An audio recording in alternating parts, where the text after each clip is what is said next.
these two shows were in many ways a scoping exercise. Like, could we extend the work that we do for the audiences we've been working with now since 1988, really?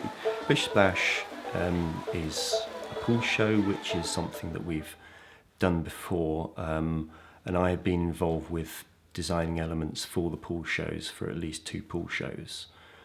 When it came to Kubla Khan, I got a call from Tim saying, we're thinking of doing a PMLD show, but we'd like to use water as one of the major sensory elements.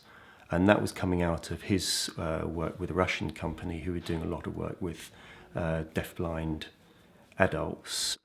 We looked a lot at smell, and maybe smells, particularly in Kubla Khan, there were bits in it where Shima, the musician, she'd go around with the fan, and it'd have certain smells on which would highlight the scene. If you think of those different productions as sort of lenses which can focus the show in a certain way for that audience, I think that is a really extremely important way of going forward.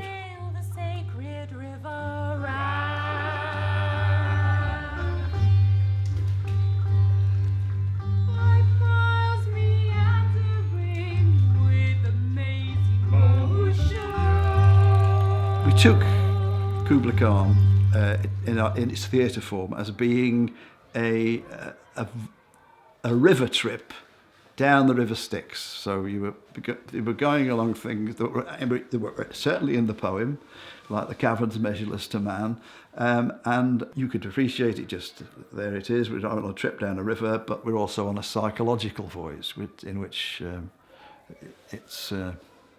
things seem to fall apart, things seem to be chaotic.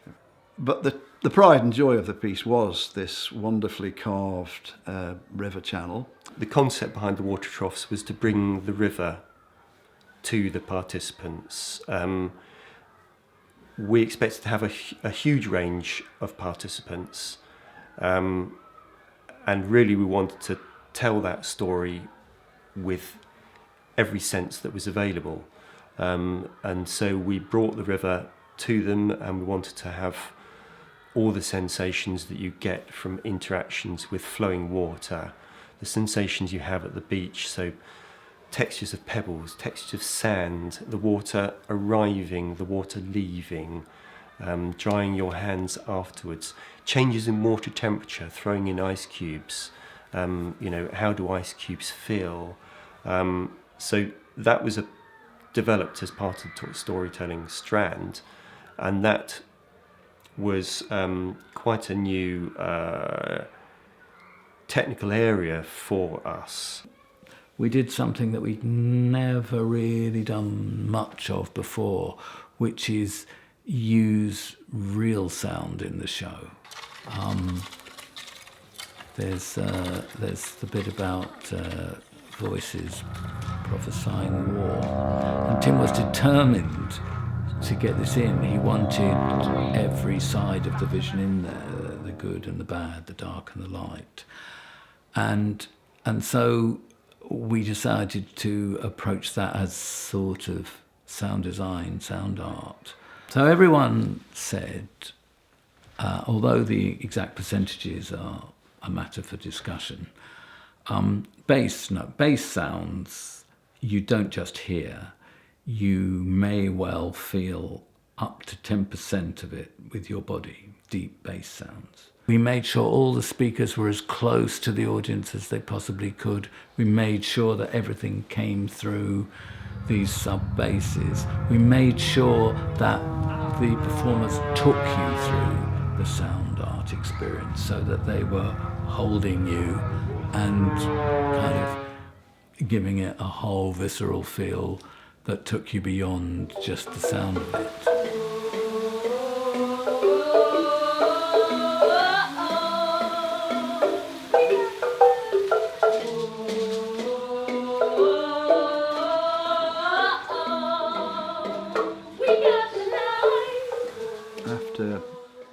Kubla Khan came Splish, Splash, and that was basically a show that was intended for performance only in a hydro pool. The audience was quite small because hydro pools are quite small. The audience for any show, which would last about 40 minutes, would be 2 young people, defined how you will, but maybe PMLD, ASC, and then the third category, which was called deaf blind, but quite often it was referred to in the schools as MSI, multiple sensory impairment. I think the water was really an amazing, huge resource that opened up that, you know, a child's freedom of movement. This was the first time that we actually thought of having all the instruments in the water. But at some point we discovered that the best instruments to have in the pool were instruments that were made for climates with high moisture content. So we would use African marimbas and xylophones and gamelan instruments from, you know, Bali and Indonesia. Suddenly we had this marimba that would make an extremely bass sound in the water, and these drums, and we were there for bass. We were there for close-up singing. You can get closer up in a pool to people than you ever can on dry land, because, you know, the pool means that you're all in about the same position. So, like, you know, if the water's here, the lowest a child's head's going to be is sort of there, whereas, you know, otherwise an adult comes in and the child's down here, and there's that distance. And that distance always means something, doesn't it? Means that you're above someone. The water is a great media for equalisation. They benefit from the close-up moments because it's as though the performer's features fill the screen.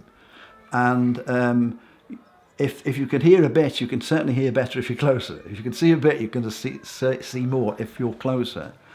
And it goes 2 ways. The performer is, if you're only performing to 1 or 2 people, then you can observe their reactions very closely, and, you know, then you can respond to the reaction. But also I think it's good for the company because it sort of demonstrates that the door to new ideas is open, and there aren't any limits. You just have to make sure that you realise that when you embark on each particular voyage.